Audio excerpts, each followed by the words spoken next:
오늘은 이제 초한지 마지막 부분, 이제 황제가 돼서, 유방이 황제가 돼서 한 행적, 또 그 다음에 여러분이 궁금해하신 여태우 여태우의 마지막 행적, 그래서 이제 여러 가지 측면으로 한번 살펴보는데, 크게 정치적인 측면에서 살펴보고요. 우리가 이제 흔히 이제 유방 또 항우, 그러면 이제 이 둘과의 인간적인 어떤 측면에서만 많이 생각을 하기 쉬운데요.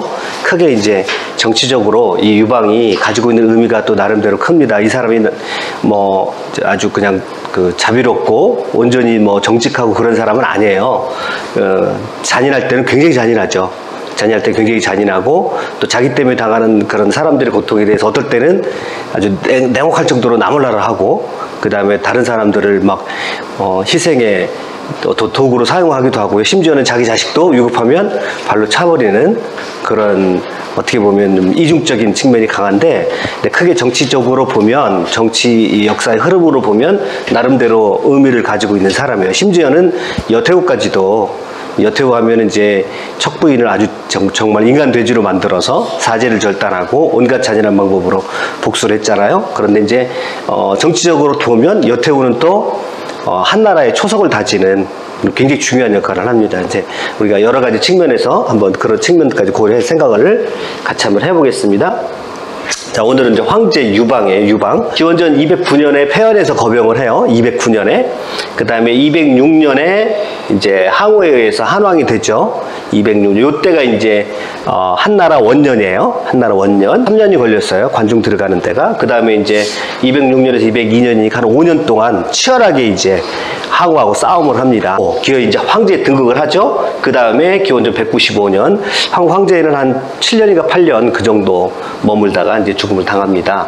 그래서 죽게 되는데, 아무튼 역사적으로 봐서 대단히 이제 뭐 의미가 있는, 나름대로 아주 굉장히 다면적인 의미를 가지고 있는 사람이고요. 자, 황제로서의 그 이제 장면들을 한번 살펴봅시다. 등극할 때 장상들이 유방을 높여 황제로 삼기로 했다. 그런데 이제 이때 한나라 5년이에요. 한나라 5년 이제, 그런데 이제 유방이 이렇게 말합니다. 나는 황제란 어진 자만이 받을 수 있는 호칭이라고 들었어. 헛된 말과 빈말로 제유를 지킬 수 있는 것은 아니니 나는 감히 황제의 지위를 감당할 수 없어. 한번 이제 의례적으로 우리가 거절을 하잖아요. 제후들하고 장상들이 나서서, 대왕께서는 가난하고 미천한 평민에서 일어나 포악하게 반역하는 자들을 정벌해 천하를 평정하고 공적이 있는 자에게는 땅을 나눠주시고 왕으로 봉하셨습니다.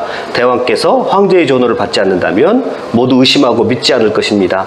신등은 목숨을 걸고 고소할 것입니다. 이렇게 얘기를 해요. 그러니까 하는 말이 중요해요. 이제 의례적인 말이겠지만 이 표현이 이제 중요합니다. 반드시 이익이라고 여기니 나라의 이익이 되겠구려. 그러니까 내가 황제에 등극하는 것이 나라의 이익이 되겠다라고 하는, 이제 어떻게 보면 의례적인 말이겠죠. 형식적인 말인데 사실은 정치적으로 보면 요 맨 마지막 말이 좀 의미가 있습니다. 그러니까 역사의 흐름으로 봐서는 이 말이 어느 정도는 맞는 그런 측면이 있거든요. 그러니까 간단하게 비교를 하자면 항우가 황제가 되는 것보다는 유방이 황제가 되는 것이 누구한테 이익이겠습니까, 그러면?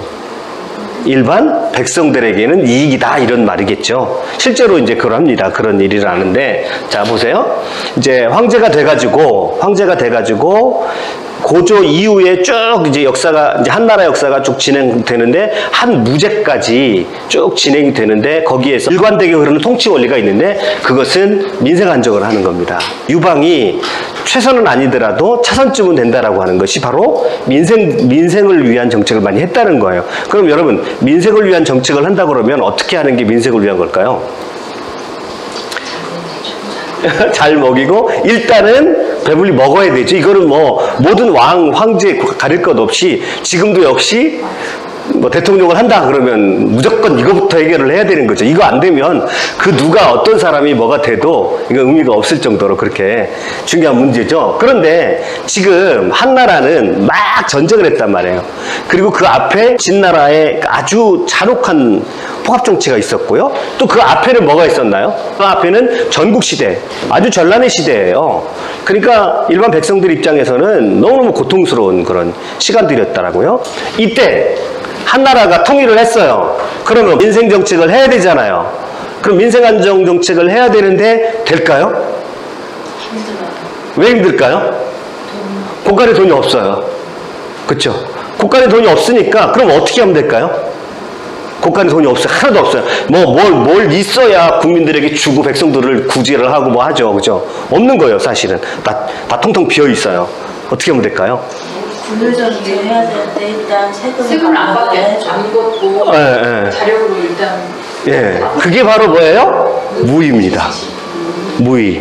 무위라는 게 이제 노자의 사상이잖아요. 그래서 이 황노 사상에 굉장히 영향을 받거든요. 그래서 한나라 왕조의 초반부에는 황노 사상의 영향을 굉장히 많이 받아요. 근데 황노 사상의 핵심은 어쨌거나 노자기 때문에 노자의 핵심이 뭐냐면 무위. 쓸데없는 거 하지 마라. 쓸데없는 거 하지 말아거든요. 그럼 쓸데없는 거 하지 말라는 건 뭐, 그냥 백성들에게 일부러 뭐 어떤 정책을 막 해가지고 인위적으로 뭘 하는 것보다 지금의 상태에서는 수십 년, 아니 뭐 수백 년 동안을 민초들이 너무너무 시달려왔단 말이에요. 그러니까 막 전쟁에 불려다니고 노역에 불려다니고 이러다 보니까 지쳐있단 말이에요. 그러니까 이럴 때는 내버려 두라는 거죠. 내버려 두면 자력갱이 스스로 알아서 한다는 거예요. 내버려만 둬도 민초들은 자기 힘으로 살아가더라 이거예요. 국가에서 지나치게 막 그들에게 노역을 시키지 않고 또 전쟁에 나가지고 군대에만 끌려가지 않으면 그리고 내버려만 두면 그리고 괜히 이것저것 막 법령을 만들어가지고 막 억지로 하지 말고 내버려 두면 법령도 많이 간소화시키면 그냥 내버려 두면 해결이 된다는 거예요. 그래서 실제로 한 무제까지 있죠.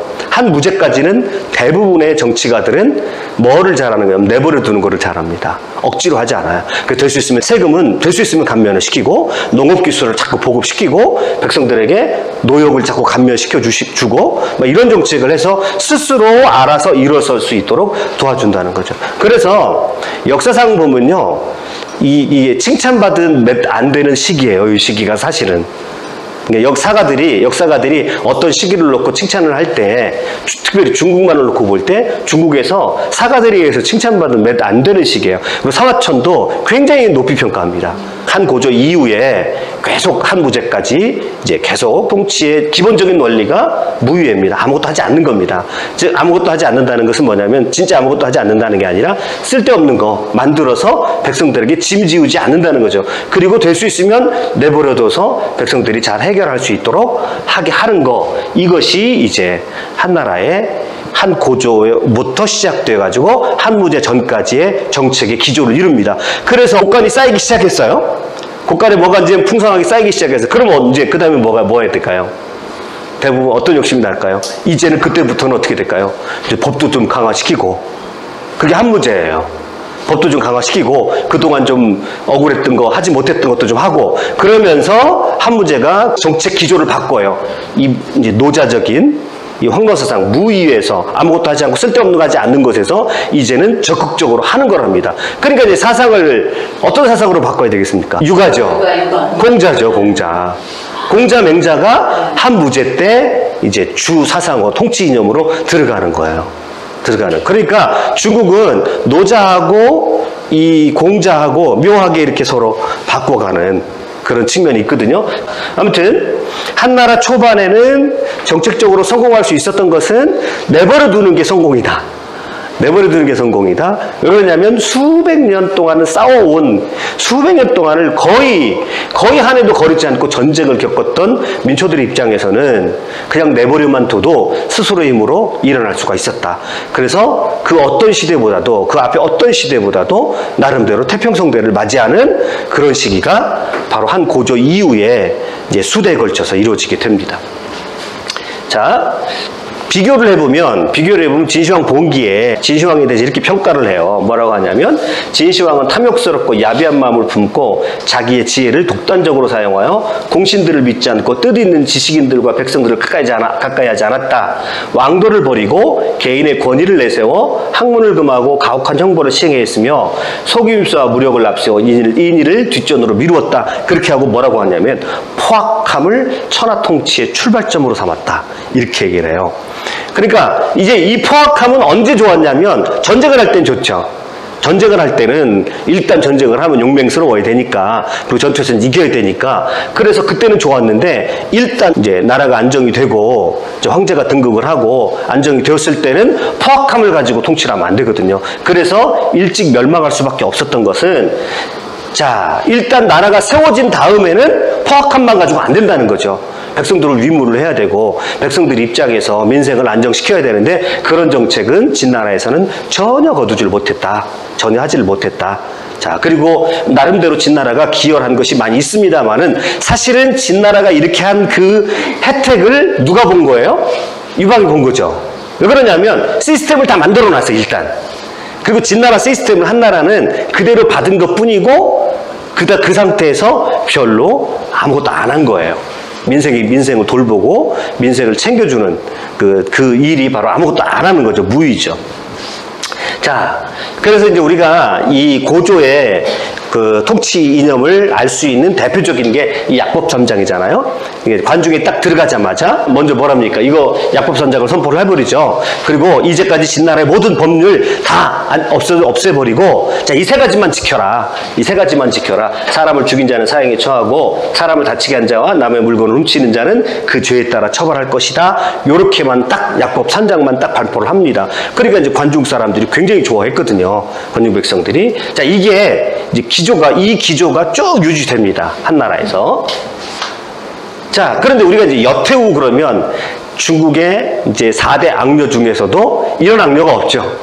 또 복수의 화신이잖아요. 복수의 화신. 척부인을 아주 너무너무 잔인하게 죽였거든요. 그런데 심지어는요, 이 여태우도 어떻게 보면 고조는 미처 그런 것까지 생각하지 못했을 거예요. 너무나 시달렸어요. 고조는 황제가 돼가지고 너무 많이 시달렸는데 이 여태우가 이제 아주 그 잔인하고 여러 이제 유방의 아들들을 죽이기도 하고 정말 다 바들바들 떨었거든요. 유방의 아들이 8인데 안 죽으려고 납작 엎드려서 지냈거든요. 그 정도로 아주 폭압 정치를 했고, 근데 이 중국의 4대 악녀라고 칭해지는 이 여태우조차도 사마천은 굉장히 칭찬하는 부분이 있어요.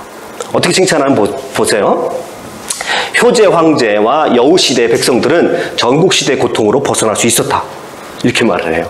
군주와 신하는 무위의 경지에서 편안하게 쉴 수 있었다. 그리하여 해제는 팔짱만 끼고 아무 일도 하지 않았으며, 실제로 아무 일도 하지 않았어요. 여기에는 여러 가지 요인이 있지만 여우가 여자로 황제의 직고를 대행함으로써 모든 정치가 안방에서 이루어졌지만, 여기까지는 부정적으로 말하는 것 같아요. 그 다음에 보세요. 천하는 태평하고 안락했다.